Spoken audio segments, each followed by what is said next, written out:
इस the Lord. हम लोग देखेंगे आज परमेश्वर के हम लोग भवन में है।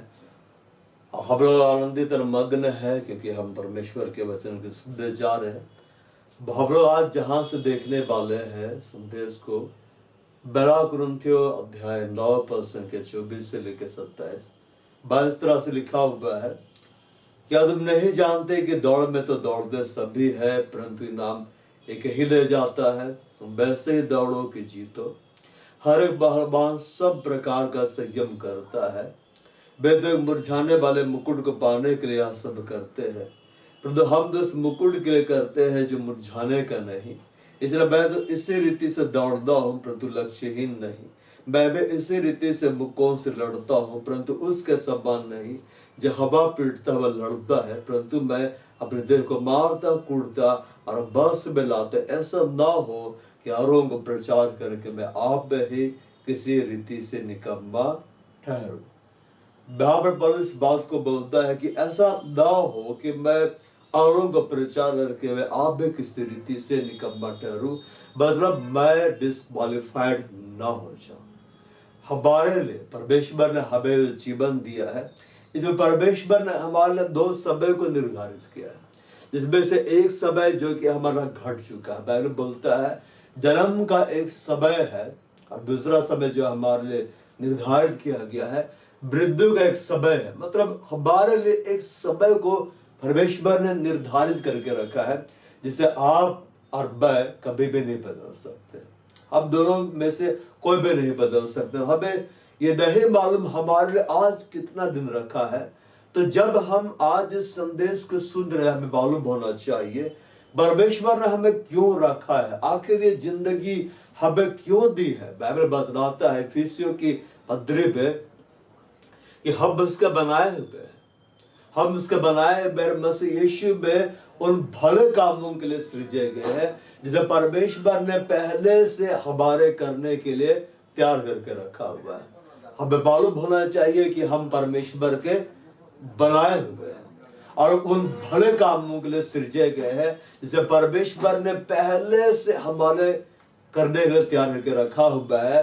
तो बात यह है कि हमें करने के लिए इस पृथ्वी पर रखा गया। हमें एक विशेष उद्देश्य को पूरा करने के लिए रखा गया है, एक विशेष कार्य को पूरा करने के लिए रखा गया है। और ये विशेष उद्देश्य जब आप पूरा करते हैं, ये विशेष कार्य जब आप पूरा करते हैं, तब इससे परमेश्वर को महिमा मिलती है।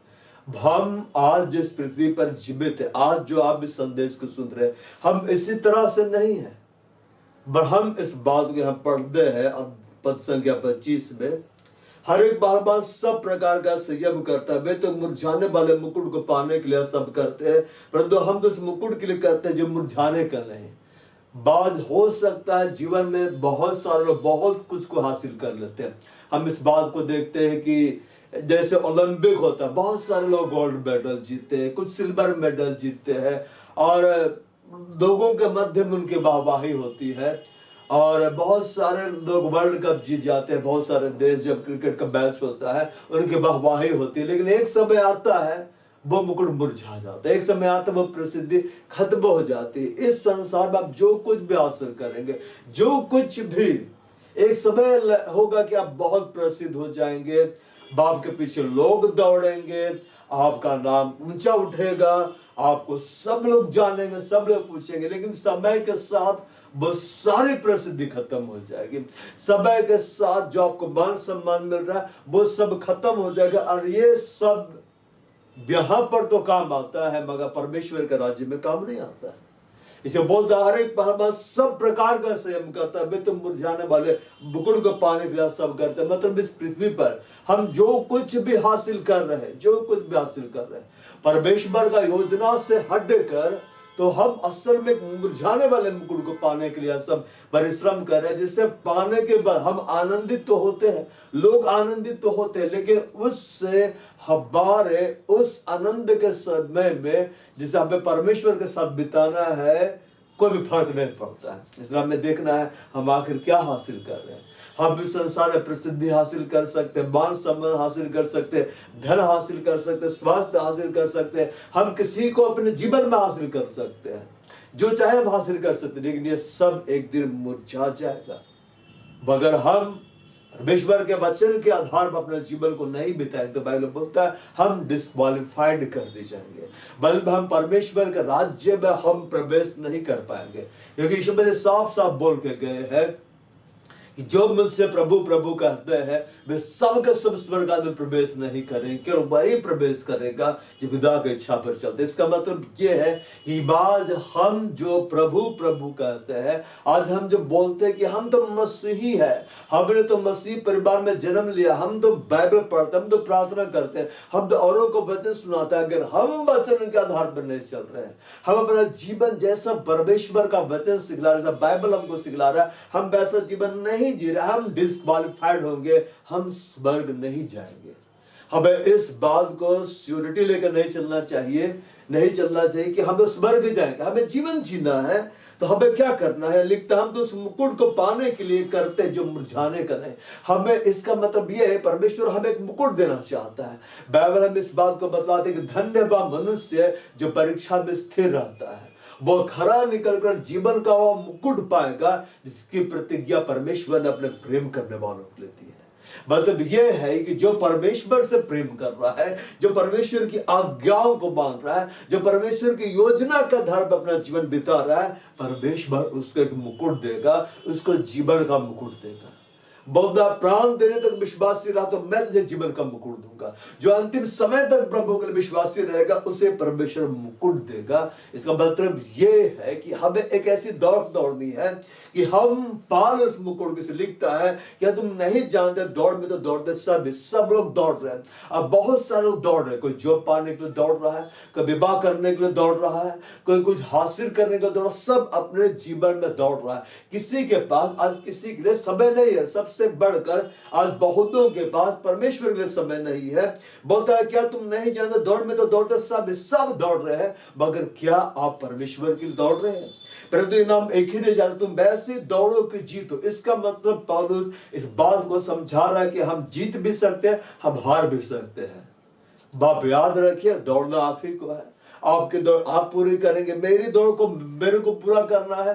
अगर हम सही ढंग से दौड़ेंगे तो परमेश्वर की दृष्टि में, परमेश्वर की आज्ञाओं में हम दौड़ेंगे, परमेश्वर के वचन में हम दौड़ेंगे, परमेश्वर मसीह के संग दौड़ेंगे तो हम जीतेंगे, वरना हम हारेंगे। इसका मतलब यह है ये जीतना और हारना प्रभु हमारे ऊपर छोड़ दिया है। हम ऐसा नहीं बोल सकते अरे ये मुझसे नहीं हो रहा है, प्रभु नहीं चाहता है, अरे ये मुझसे हो रहा है, प्रभु चाहते। हमारे ऊपर है कि हम क्या को पाने के लिए दौड़ रहे हैं।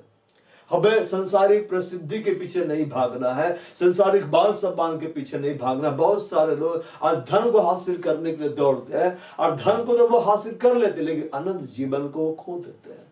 बहुत सारे संसारिक प्रसिद्धि के पीछे भागते, संसारिक प्रसिद्धि को तो पा लेते लेकिन अपने आत्मा खो देते हैं। अब बाइबल हम इस बात को बताते हैं कि मनुष्य को क्या लाभ यदि बस सारा संसार पाले अपना प्राण का हानि उठाए। इसका मतलब यह है कि मनुष्य को क्या फायदा, पूरा वर्ल्ड भी वो हासिल कर ले लेकिन अगर वो परमेश्वर को नहीं पाया, अगर वो यीशु मसीह को नहीं पाया, अनंत जीवन नहीं पाया तो कुछ भी फायदा नहीं। इसलिए पौलुस बोलता है इसलिए मैं तो इसी रीति से दौड़ता परंतु लक्ष्यहीन। और ये बातें उस शख्स ने लिखा जो बहुत ज्यादा पढ़ा हुआ था, जो कि उस समय का बहुत ज्यादा पढ़ा हुआ था, बहुत ज्यादा उसके पास ज्ञान था, लेकिन वो इस बात को कहता है कि जो बातें मेरे लाभ की थी उसे मैंने हानि समझ लिया है। बस ये ज्ञान के कारण मैं सब बातों को तुच्छ और कूड़ा करकट समझता। और बहुत सारे लोग ऐसे हैं जिनके लिए बाइबल कूड़ा करकट हो जाता है, जिनके लिए परमेश्वर का समय बिताना कूड़ा करकट हो जाता है और वो परमेश्वर को समय देना नहीं चाहते। और जो परमेश्वर को समय देता है उसका मजाक उड़ाती, अरे ये बेकार में समय दे रहे हैं, उस प्रभु को समय दे रहे है जो कि दिखलाई नहीं देता है। लेकिन यीशु मसीह साफ बोले धन्य है वह जो बिन देखे विश्वास करता है। हमें यीशु मसीह को देख देख के विश्वास नहीं करना चाहिए, हमें बिन देखे विश्वास करना चाहिए कि वो है। अब बाइबल बतलाता है कि परमेश्वर प्रतिफल किसको देता है। आप सोचेंगे कि आप तो प्रभु को कभी समय ही नहीं देंगे और उसके बाद प्रभु आपको क्या रिवार्ड देगा, बिल्कुल नहीं। बोलता है परमेश्वर के पास आने वालों को विश्वास करना चाहिए कि वो है। फिर आपको विश्वास करना होगा कि वो है, परमेश्वर है। इस जिंदगी में विश्वास करना, मरने के बाद विश्वास नहीं करना है। जिंदगी की में विश्वास करना कि वो है अपने ढूंढने वालों को प्रतिफल देता। परमेश्वर रिवार्ड किसको देगा? परमेश्वर किसको स्वर्ग में जगह देगा? परमेश्वर में से किसको स्वर्ग में घर देंगे? जो परमेश्वर पर विश्वास करता है कि वो है, और जो उसको ढूंढता है, इसका मतलब जो उसको समय देता है, जो उसको पाने के लिए दौड़ता है, उसी को रिवार्ड देगा। हम आज क्या को पाने के लिए दौड़ रहे हैं? क्या हम संसारिक प्रसिद्धि के पीछे भाग रहे हैं? क्या हम संसार की चिंताओं में फंसे हुए हैं? कि हमारा जीवन सिर्फ खाने का, पीने का, विवाह करने का, संतान को बढ़ाने का, संतान का विवाह करने का, अब बुढ़ा होकर मर जाने के, यही हमारा लाइफ स्टाइल है? इधर तो कोई भी कर सकता है जो मसीह में नहीं है, लेकिन हम तो प्रभु को जानते हैं, हम तो परमेश्वर के वचन को जानते हैं। हमारे पास परमेश्वर का भय होना चाहिए। बोलता है मैं इसी रीति से दौड़ता परंतु लक्ष्यहीन सा नहीं। आपका लक्ष्य क्या? आप क्या को हासिल करने के लिए दौड़ रहे हैं? आपको अपने आप से एक सवाल पूछना, अपने अंदर झांक कर देखना है, आप क्या को हासिल करने के दौड़ रहे हैं? हम इस बात को पढ़ते हैं कि परमेश्वर जब मूसा से मुलाकात करता है तो परमेश्वर इस बात को बतलाते हैं। किसका परमेश्वर? बोलता है मैं अब्राहम का परमेश्वर हूं, इसहाक का परमेश्वर, याकूब का परमेश्वर। अब्राहम से उसने क्या कहा? अब्राहम से उसने ये कहा मैं तुम्हारा सबसे बड़ा प्रतिफल हूं, I am your very great reward. तो परमेश्वर कभी मुरझाएगा नहीं। परमेश्वर जो हमारा सबसे बड़ा रिवार्ड है वो हमारे लिए कभी मुरझाएगा नहीं। क्या हम परमेश्वर को पाने के लिए दौड़ रहे हैं? क्या हम प्रभु यीशु मसीह को पाने के लिए दौड़ रहे हैं? हम सब सोचते हैं कि जीवन के बाद हमें स्वर्ग में जगह मिलेगा, हम सब यही सोचते हैं। और हमारा ख्याल तो यहां तक जाता है कि जब किसी की मृत्यु होती है तो हम तो उसको सीधे स्वर्गवासी बना देते। लेकिन क्या आपको देखा है कि मरने के बाद वो कहां जा रहा है? बाप याद रखे, स्वर्ग किसी सरकार का नहीं है, स्वर्ग आपका भी नहीं है, स्वर्ग मेरा भी नहीं है। बाइबल बोलता है स्वर्ग परमेश्वर का है, स्वर्ग यहोवा का है। इसका मतलब यह है कि अगर आप स्वर्ग में जाना चाहते हैं, अगर आप स्वर्ग में रहना चाहते हैं, अगर आप चाहते हैं स्वर्ग में आपको घर मिले, तो आपके पास एक लक्ष्य होना चाहिए। वो लक्ष्य क्या होना है? आपको परमेश्वर का अनुसरण करना है। वो लक्ष्य क्या होना है? आपको परमेश्वर के वचन का अध्ययन करना है। वो लक्ष्य क्या होना? आपको वचन के आधार पर चलना है। इसलिए बोलता है मैं इसी रीति से दौड़ता परंतु लक्ष्य नहीं, मैं इसी रीति से मुक्कों से लड़ता परंतु उसके समान है जो हवा पीड़ता पर लड़ता। मतलब आपका जीवन एक सॉलिड जीवन होना चाहिए, एक ठोस जीवन होना चाहिए, परमेश्वर के साथ एक समर्पित जीवन होना चाहिए, परमेश्वर के साथ संबंध गहराई वाला जीवन होना चाहिए। तब जाकर आप परमेश्वर के राज्य में प्रवेश करेंगे। यीशु मसीह बोले बलवान स्वर्गराज को छीन लेते। इसका मतलब यह है जो संसार के कामों में फंस जाता, संसार से हार जाता, कंडीशन से हार जाता, बोलता अब तो हमसे नहीं होगा, वो नहीं जा सकता है। परमेश्वर सबको रिवार्ड देना चाहता है, परमेश्वर सबको रिवार्ड देना चाहता है, परमेश्वर सबको स्वर्ग में रखना चाहता है। इसे बाइबल इस बात को बतलाता है कि परमेश्वर की इच्छा नहीं कि हम में से कोई भी नष्ट हो। परमेश्वर कभी नहीं चाहता कि हम नष्ट हो, वो चाहता है कि हम बचाए जाए, वो चाहता है कि वो हमें रिवार्ड दे, वो चाहता है कि वो हमारे सिर के ऊपर जीवन का मुकुट रखे। लेकिन ये हमारे ऊपर है कि आज के जीवन में हम क्या डिसीजन ले रहे हैं। आज हम जो बोएंगे हम वही काटेंगे। आज हम परमेश्वर के राज्य में समय बोएंगे तो परमेश्वर के राज्य में हम काटेंगे। आज हम शरीर के लिए बोएंगे तो बोलता है जो आत्मा के द्वारा बोलता है, आत्मा के द्वारा अनंत जीवन की कटनी काटेगा। जो शरीर के द्वारा बोलता है, शरीर के द्वारा विनाश की कटनी काटेगा। शरीर पर मन लगाना मृत्यु है। इसका मतलब यह है संसार की अभिलाषाओं पर बल लगाना, संसार की प्रसिद्धियों पर मन लगाना, संसार में अपने आप को ज्यादा बढ़ा देना और बिल्कुल अपने आप को प्रभु से दूर करना। बोलता संसार पर मन लगाना, शरीर पर बल लगाना तो मृत्यु है, आत्मा पर मन लगाना जीवन शांति है।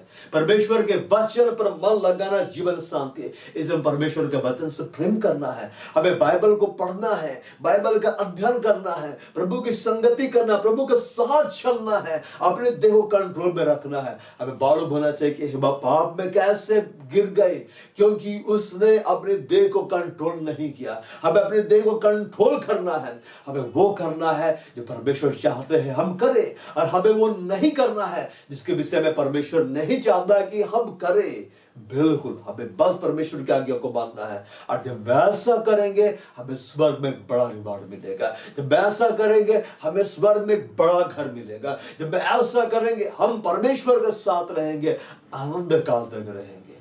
बिल्कुल यीशु मसीह ने कहा यदि कोई मेरी सेवा करे, मेरे पीछे हो ले, और जब मैं हूं वहां मेरा सेवक भी होगा, और जो मेरा सेवक होगा मेरा पिता उसका आदर करेगा। हमें वो आदर लेना है जो परमेश्वर हमें देता है। हमें उस घर में जाकर आना है जिसे यीशु मसीह ने हमारे लिए तैयार किया है। यीशु मसीह के साथ बनाए हुए घर में कौन रहेगा? यीशु मसीह का अनुसरण कर रहा है। यीशु मसीह हमें जबरदस्ती पिता के राज्य में खींच कर नहीं ले जाएंगे। बोलते हैं, देख मैं द्वार पर खड़खड़ाता हूँ, अगर कोई मेरा शब्द सुनकर द्वार खोलेगा, मैं उसके पास भीतर आकर उसके साथ भोजन करूंगा और वह मेरे साथ। आज हमारे आवश्यक है कि हम अपने आप को संसार से अलग करें, शरीर के अभिलाषाओं से अलग करें, और वो दौड़ जिसमें हमें दौड़ना है हम दौड़े, ताकि हम वो नाम पाए जिसको परमेश्वर हमें देना चाहता है। आप याद रखिए, आज का समय जो आप देख रहे संदेश को बीत जाएगा, और ऐसे देखते देखते आपकी पूरी जिंदगी बीत जाएगी। और अगर आज आप सही डिसीजन नहीं लेंगे तो हो सकता है अचानक से आपकी जिंदगी खत्म हो जाए, और तब आपके पास सिवाय पछताने के लिए कुछ भी नहीं रहेगा। इसलिए एक अवसर परमेश्वर आपको दे रहा है कि यहाँ से आप डिसीजन लीजिए, अपने जीवन को प्रभु को दीजिए, अपने जीवन को यीशु मसीह को समर्पित करिए, अपने संबंध को प्रभु के साथ सही कर दीजिए। और जितनी भी गड़बड़ी की बात है आपके जीवन में, जितनी ऐसी बातें हैं जो परमेश्वर के वचन के खिलाफ है, उसको हटाइए। प्रभु को बोले, प्रभु आइए, आप मेरे प्रभु बन जाइए, यीशु मसीह आप मेरे स्वामी बन जाइए, मेरी अगुवाई करिए कि मैं इस दौड़ को पूरी कर सकूं। और जब हम दौड़ को पूरी करेंगे, परमेश्वर हमें इनाम देगा, स्वर्ग में घर देगा, हमें अपने पास रखेगा।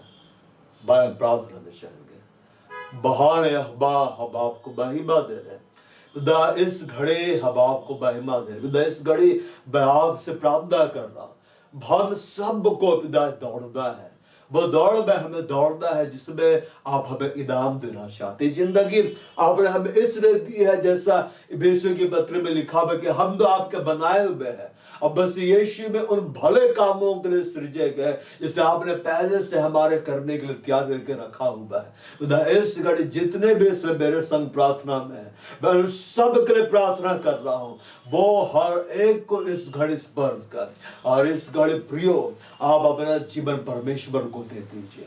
बाबा यीशु मसीह को इस घड़ी पुकारे और कहिए, यीशु मसीह मैं अपना जीवन आपको दे रहा हूँ, आज से आप मेरे प्रभु बन जाइए, आज से आप मेरे स्वामी बन जाइए, आज से मेरे जीवन के ऊपर आपका अधिकार हो। अब मेरे प्रियो, आज आप एक डिसीजन लीजिए, अपने आप को संसार से अलग करिए, शरीर की अभिलाषाओं से अलग करिए, अपने आप को परमेश्वर के हाथों में सौंपिए और प्रभु को बोले, प्रभु मुझे ऐसा जीवन जीने में मदद कर जो तेरे लिए ग्रहण योग्य हो, जिसे तू पसंद करता है। इस जीवन के बाद मैं अंधकार का समय तेरे संग बिताना चाहता हूँ। इस घड़ी यीशु मसीह के नाम में खुदा मैं आपसे प्रार्थना कर रहा हूँ, इन सबके जीवन में आप दखल दीजिए, इन सबके जीवन में आप दखल दीजिए, और हर एक की मदद करेंगे, हर एक अपनी दौड़ को पूरी करने पाए, हर एक अपनी दौड़ को पूरी करने पाए। भाई यीशु बाप ने कहा मेरा अनुसरण करो, यीशु मसीह आज आपसे बात कर रहा, प्रिय आपसे कह रहा है कि आप उसका अनुसरण करिए। इसी घड़ी यीशु मसीह को अपना जीवन दे दीजिए, इसी घड़ी से यीशु मसीह के हाथों को पकड़ लीजिए और उसको बोले, यीशु मसीह मुझे अपना अनुसरण करना सिखलाइए, मुझे आपके जैसा बनाइए। मैं संसार के अभिलाषाओं से निकलना चाहता हूं, मैं शरीर के अभिलाषाओं से निकलना चाहता हूं। जब आप प्रभु को पुकार रहे, प्रभु आपकी मदद कर रहा है, संसार के अभिलाषाओं से निकलने में आपकी मदद कर रहा है, शरीर के अभिलाषाओं से निकलने में आपकी मदद कर रहा है। वो यीशु मसीह आपने कहा है, यदि पुत्र तुम्हें स्वतंत्र करेगा तुम सच में स्वतंत्र हो जाओगे। इसी घड़े यीशु मसीह में आपसे प्रार्थना कर रहा, ये प्रिय जो आपको पुकार रहे हैं, ये जो बंधनों में पड़े हुए जो आपको पुकार है, एक ही को आजाद कर दे, एक ही को आजाद कर दे। इसी घड़े यीशु मसीह के नाम में सब आजाद हो जाए, इनके बंधन टूट जाए, वो शरीर के बंधन टूट जाए, शरीर के अभिलाषाएं वाले बंधन टूट जाए, दुष्ट आत्माओं का बंधन टूट जाए, संसार की अभिलाषाओं से आजाद हो जाए। यीशु मसीह के नाम में इनकी आंखों में पड़ा वो पर्दा हट जाए, यीशु मसीह के नाम में इनके पैर परमेश्वर की ओर चलने लगे। और यीशु मसीह आज इसी घड़ी तो इन्हें आजाद कर रहा है, इनके जीवन में तो दखल दे रहा, कार्य कर रहा है। वो महान यीशु मसीह मैं आपसे प्रार्थना कर रहा हूं, ये अब आपकी भेड़ बन गए हैं, इन्होंने आपको ग्रहण कर लिया, ये आपको पुकार रहे। मैं आपसे प्रार्थना कर यीशु मसीह हर एक के जीवन को स्पर्श कर, हर एक जीवन को पवित्र आत्मा से भर दे और आज से इनका जीवन आपके संग होने पाए, आपके जैसा हो जाने पाए। इस जीवन में इन्हें दौड़ पूरी करने में मदद करा, इस जीवन में ये आपका अनुसरण करे, ऐसे इनकी मदद कर, इस जीवन में आपसे प्रार्थना करे, आपका भय माने, ऐसे इनकी मदद कर। पर इस जीवन के बाद यीशु मसीह ये आनंद कार आपके संग रहने पाए, ऐसा जीवन जीने में इनकी मदद कर। आज इनका लक्ष्य है हो यीशु मसीह कि ये आपको पाले, ये आपकी संपूर्णता को पाले, ये आपके जैसा बन जाए। धन्यवाद यीशु मसीह, आप इनके जीवन में दखल दे रहे और कार्य कर रहे हैं। हम आपको धन्यवाद देते, हम आपको महिमा देते हैं। बारिश घड़ी इन सब को बाहर यीशु मसीह मैं आपके हाथों में सौंप रहा हूँ, बाप के लहू में मैं ढाप कर छिपा रहा हूँ। और खुदा इस घड़ी सारी महिमा और धन्यवाद हम आपको दे रहे कि आपने हमारी प्रार्थना सुनी है। बाप सुनिए और स्वर्ग में ग्रहण करिए, यीशु मसीह के नाम में आमीन। Praise the Lord.